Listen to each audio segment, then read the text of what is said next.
Today, I have a very special guest with me, Amanda Lay. Amanda Lay and I go way, way back to middle school. We went to middle school together, Colonel Ebrook Lee Middle School, back when it was called Colonel Ebrook Lee Middle School. Since then the name has changed. It's now called Odessa Shannon Middle School. But back in the early '90s, when we were in middle school together, it was called Lee Middle School, right? And amazing how time flies. That was over 30 years ago, Amanda, that we Yes, were in yes, middle school, you know? yes. And we haven't aged a bit. That's right. That's right. That's right. So Amanda is on the show. I'm really grateful to have Amanda on the show. We're going to be talking about her upcoming presentation that she's doing this Saturday. She's doing a very special presentation called We Will See. And we want to dive into it because she has been on a very powerful life journey. And in this interview, we're going to dive into her journey and glean off some life lessons, you know? So, Amanda, welcome to the show.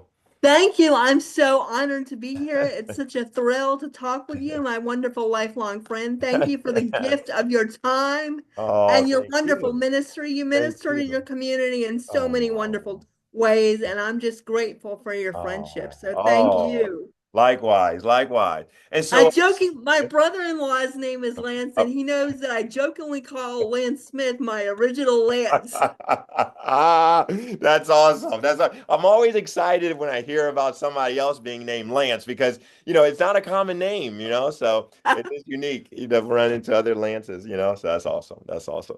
So now, Amanda, so really excited about and looking forward to your presentation this Saturday. And so it's called We Will See. And so, Amanda, what will you be diving into in the presentation?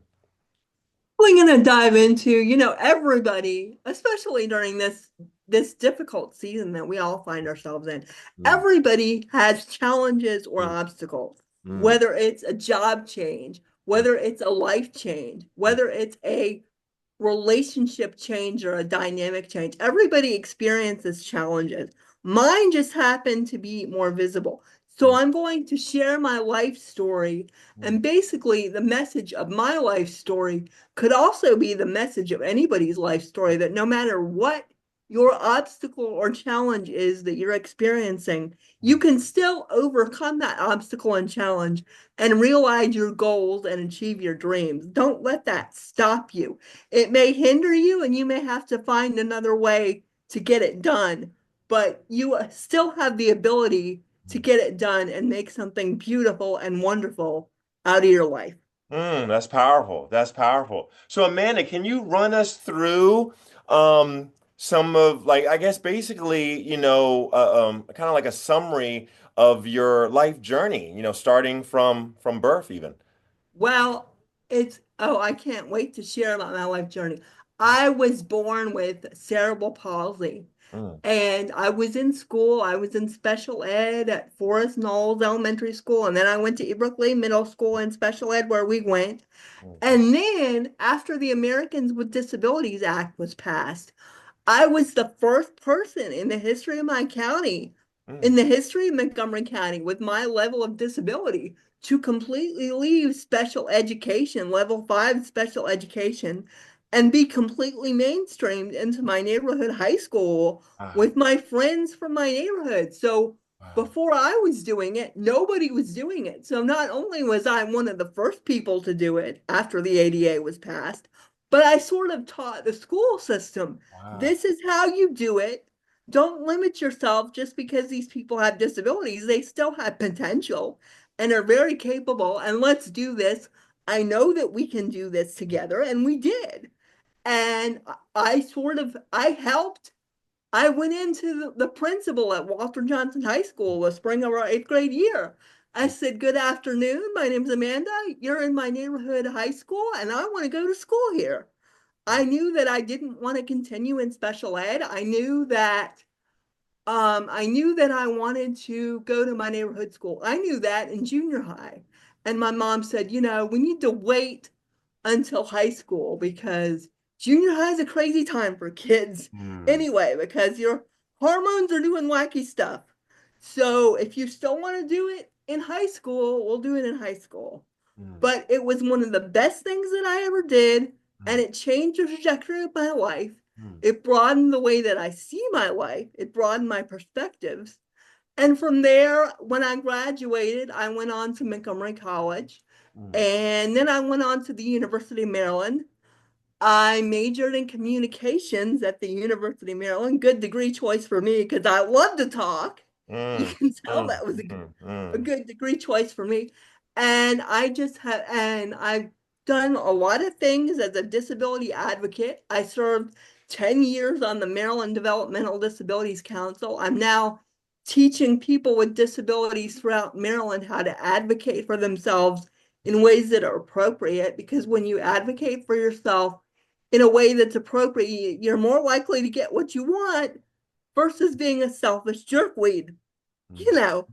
And Mm. so my life has been used and continues to be used in wonderful and amazing ways to change the narrative and change the conversation and let people know that anything is possible for anyone.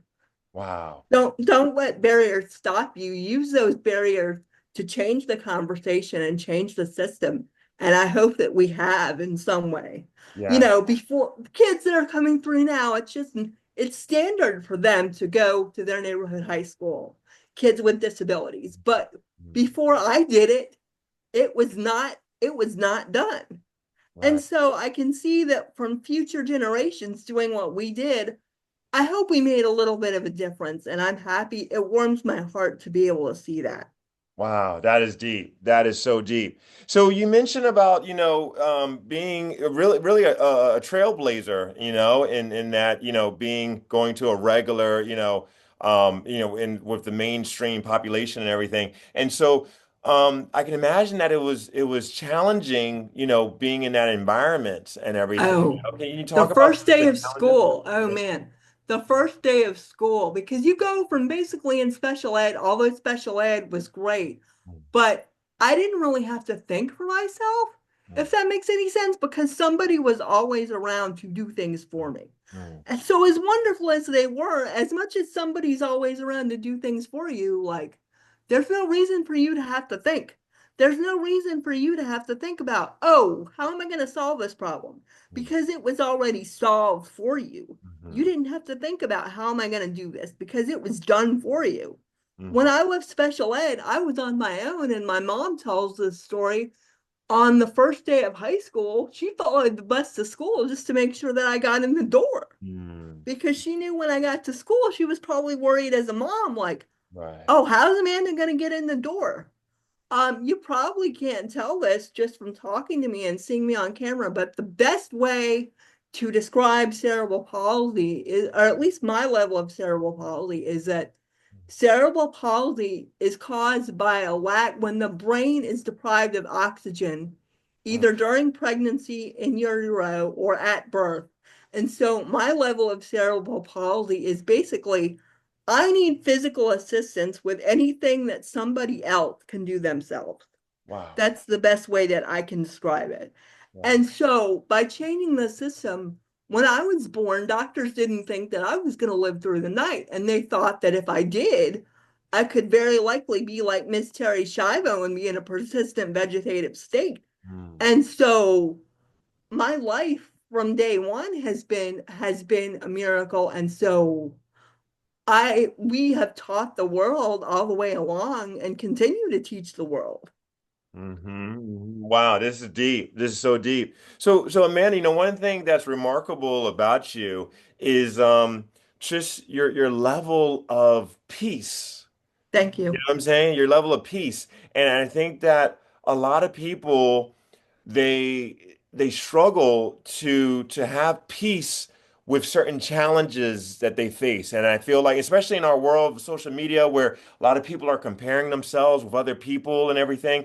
And I think that a lot of times, a lot of people, they get depressed because their life is not measuring up to Right, other people and so right. and you see it also even in families play out where it's like different family members are like comparing themselves, and even family members that will even compare their children with the family members of with the children of other family members and everything. And so, the whole comparison, how they say comparison is the thief of joy, and Yes, everything, right? yes, yes. And I noticed that Yeah, you have this peace about you and this joy about you, this confidence, this faith about you, right. and it radiates. And so I wanted to ask you, it's like, how is it that you are so different than so many other people that get trapped in just the depression and the hopelessness? Wow.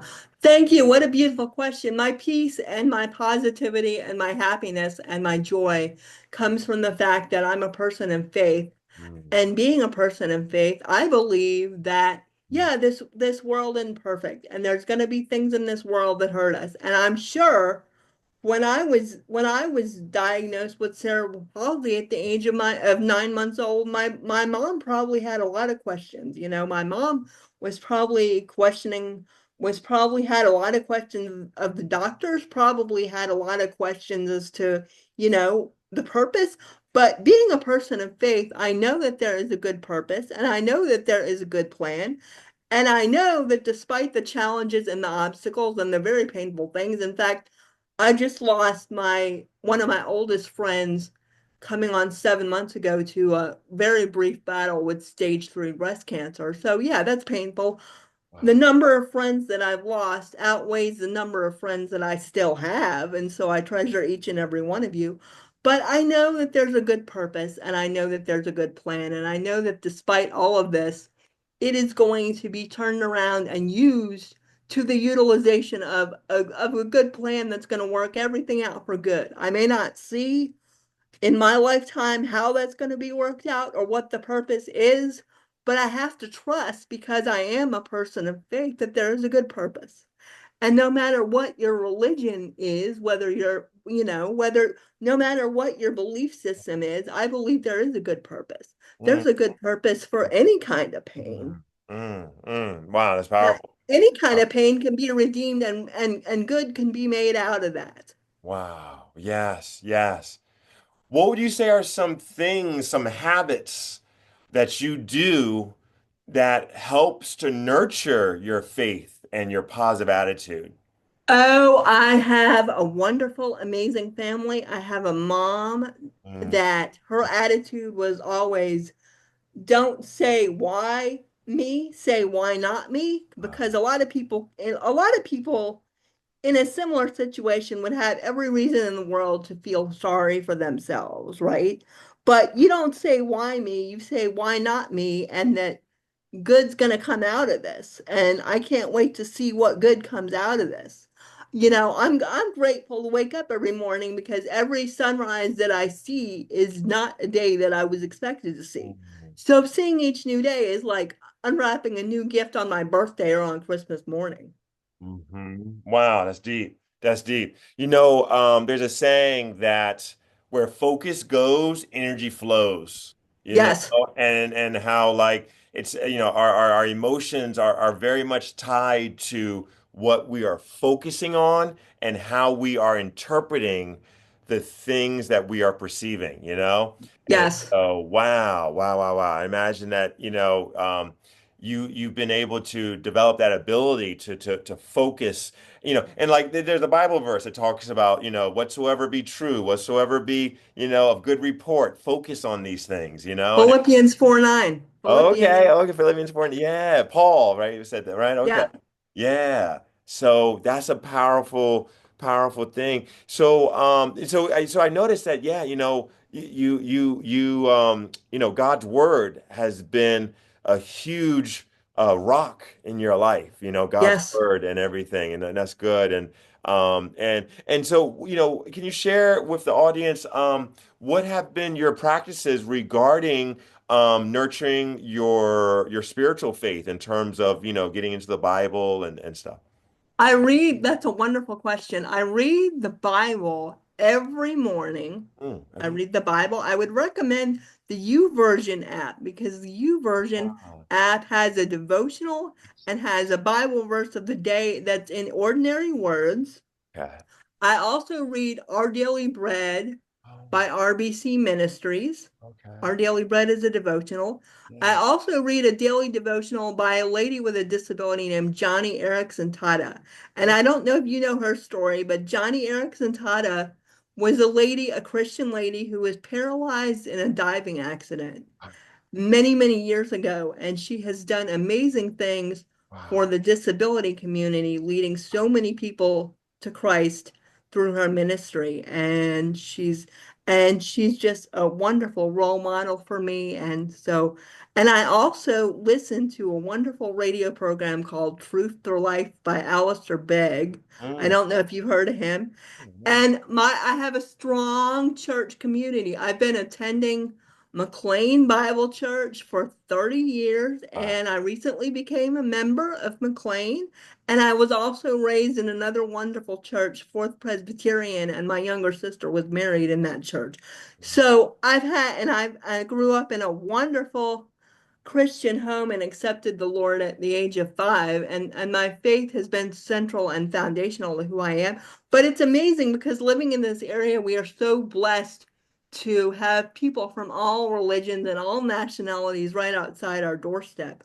And so I think I have a unique opportunity as a person with a disability Mm, to love them, and I have a unique perspective as to the challenges and to love people and support people through their own challenges. I'm certainly not perfect. You can tell that by looking at me. I never will be.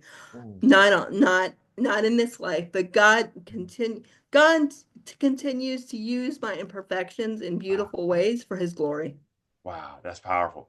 Powerful, Thank you. powerful. Thank And you. then what would you say is what would you say is like a typical daily day? Well, I put it this way. What would you say is a typical day of your life? Say, you know what I'm saying? Wow. I'm like around what time do you usually wake up in the morning? What do you do? Can you run us through like a typical So day? it's funny that you asked that question because my family knows when I love to sing. I love music. Some people say that I'm a musical savant because if we're out somewhere and we're just hanging out and you turn on the radio, I could tell you I'm like Rain Man when it comes to music. Have you ever seen that movie? I could tell Yeah, you yeah, the yeah. artist, the title, and the year of the release. Oh wow. So yeah, like my brain's just like that. So I wake up in the morning. I have devotional time. I love to play Jeopardy on my Amazon Echo. I love to play Jeopardy and watch Jeopardy. I do some work for my customers. I'm a support broker, so I help people with disabilities. I do advocacy trainings for people with disabilities throughout the state. On Tuesdays, I love to go to the thrift store with my mom. I love to go out to eat. I love to call friends. I love to watch movies. I love to have people over. So I have a lot of fun in my day. Yes, A lot yeah, of that's fun. awesome. That is awesome. Yeah, yeah. So, in terms of goals, what would you say are some of your goals in life right now? Some of my goals in life right now are right now I'm exploring job options. I'm exploring what that might look like. Right now I'm not working right now. I'm working a little bit part-time, but I'd love to work. So I'm exploring job options like I said. I love Toastmasters. I've been a 22-year Toastmaster. Hmm. I'm participating in 3 Toastmasters clubs. Wow. Toastmasters helps people to develop their public speaking skills. Right, that's Did right. you know public speaking is the third highest fear behind death? Mm, mm, Yeah, that's deep. That's yeah. deep. Yeah. Um, I used to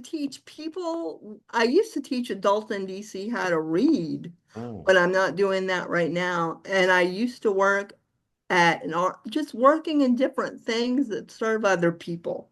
mm-hmm, It's mm-hmm. my favorite. I love to be in things that serve and uplift and help other people. You know that I have an encouragement group on Facebook, but Mm, right. Right. I encourage all people of all different belief systems to join that group because everybody could use encouragement Right. during this time. Yes. So speaking of, you're kind of open to different job options and everything.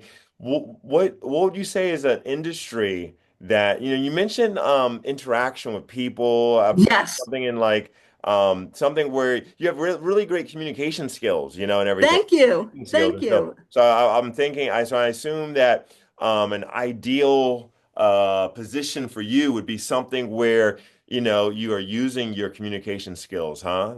Talking. Something, an ideal position for me would be something where I'm using my communication skills and my writing skills and my advocacy skills to help people with disabilities who are intellectual and developmental disabilities because they're such a marginalized and overlooked group, and I think they don't need to be, or to help other people that maybe haven't had the experiences or the opportunities or this perspective that I have. Like, I believe in helping people that follow me. And so I'd like to have a job where I have the opportunity to help people that are going to follow me. Yes, yes. Wow. Because a paycheck is good. It helps to keep the roof over your head and keep the lights on and keep food on the table. But it has to be more than that. Improving somebody else's life and Mm, making a difference is equally as important as the monetary value. Like that, the yes. monetary value is not going to be here after we're gone, but the difference we made in the world will be our legacy. That's right, your legacy. And speaking of legacy, I heard a quote that, a powerful question to always ask ourselves is how far will our legacy exceed our lifetime? Yes. I think that's such a powerful question. And I was just thinking, like you were mentioning about, helping people and being an inspiration. And what's wild is, like even, this Saturday when you do your virtual presentation, you never know who's watching, and you never Yes. know how much of an impact your words, your encouragement will have on somebody's life. And you never know the type of ripple effect that Yes. your message can create, and everything. So, wow, Yes. that is powerful, powerful. When thinking about legacy, here's a powerful question. How would you like to be remembered? Wow. What a deep question. I've been thinking about that a lot lately. How would I like to be remembered? Hmm. I would like to be remembered because I have friends from all different backgrounds and all different faiths, and it's like a melting pot, and it's been amazing.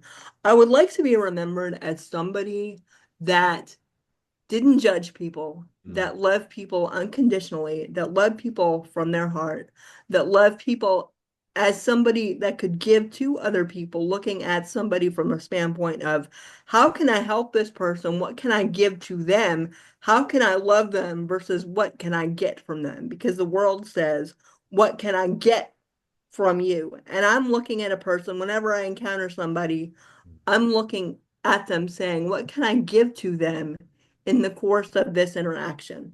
Yeah. Not what can I get from them? What can I give to them? How can I love them in the course of this interaction? Yes. Oh, I like Because my love for them is going to outlast me long after I'm not here. it. Right. Wow. What you give to others is what creates the legacy, not what you are getting from others. Wow. Right, right, That's powerful. Powerful. I right. love that. Love that. Thank you. Wow. Well, Amanda, as we wrap up today, I'd like to ask you this final question, and before I get to the final question, I want to make an announcement that, for those that are watching, if you've been watching this, I know that you are inspired, just like I'm inspired by Amanda. And I want you to know that Amanda is going to be doing a presentation this Saturday from 4 p.m. to 5 p.m. Eastern Standard Time this Saturday, and which is April 12th, I believe, right? Yes, April 12th, yeah. This Saturday, April 12th, 2025, from 4 p.m. to 5 p.m. Eastern Standard Time. And if you want to attend the virtual presentation, it's going to be via Zoom. Contact me, and I will send you the Zoom link. And it's a free yes, free tickets, to watch it, and you're going to be very, very blessed. And before I get into the final question, Amanda, what can people expect from the presentation this Oh, Saturday? oh, I love that question. People can expect to be supported and loved and encouraged and uplifted during these times. No Mm, matter what you're going through, you will come out of there feeling encouraged and uplifted and supported and knowing that, hey, I can get through this and there's a rainbow on the other side of the cloud that I might be experiencing right now. So everybody, so yeah, if you want to attend, contact me and I will send you the Zoom link. And so now our final question, Amanda, as we wrap up, I'd like for you to leave us with like one of your favorite quotes. It could be a favorite saying, a favorite, Oh, whatever. What one is of my one of your favorite quotes and why? Why is that your favorite quote? One of my favorite quotes is by one of my favorite motivational speakers, Mr. Tony Robbins. Ah. And there's a quote in my room that says, challenge your limits, don't limit your challenges. Ooh. Ooh. And Challenge your why? limits, Why? don't Okay. limit your. So that means there were people that said, I had people tell me, oh, you'll never be able to work. I still have people tell me that. You'll never be able to work. Well, I found a job that I love, working from the comfort of my home. Wow. So, yeah. So don't, don't challenge your, don't limit your challenges, challenge your limits. Wow. Mr. Tony Robbins, Yes, the powerful, guru, the powerful. guru of That's right. motivational That's speaking. right. Powerful quote, powerful quote. Well, Amanda, thank you so much for joining us. And wow, this has been very, very insightful. And I look forward to seeing you this Saturday, the presentation. Lance, Presentation. thank you so My much for your pleasure. time. What a wonderful, My amazing pleasure. opportunity. And people that know me know Amanda doesn't get on camera very often. So thank you, thank you, My thank you for this pleasure. wonderful opportunity. You're wonderful. Know that you're loved. Oh, Know what a difference and an impact our lifelong friendship has made yes. on my life. Amen. You've made me a better person in so many ways. Oh, And yes, and so I look forward to seeing you there. I look forward to the next time we can collaborate on something. Thank you so much for a lifetime of friendship and support. You've been oh, there for me through happy times and some challenging times too, and you've been a gift and a mm, blessing in my life. So oh, thank you for being who you are. oh, my pleasure. And like I feel the same way about you, Amanda. You always uplift me, you always Thank you. I appreciate that. All right. Thank you. Yes. Take care. I'll see you soon Take care, everybody. Saturday. Thank you.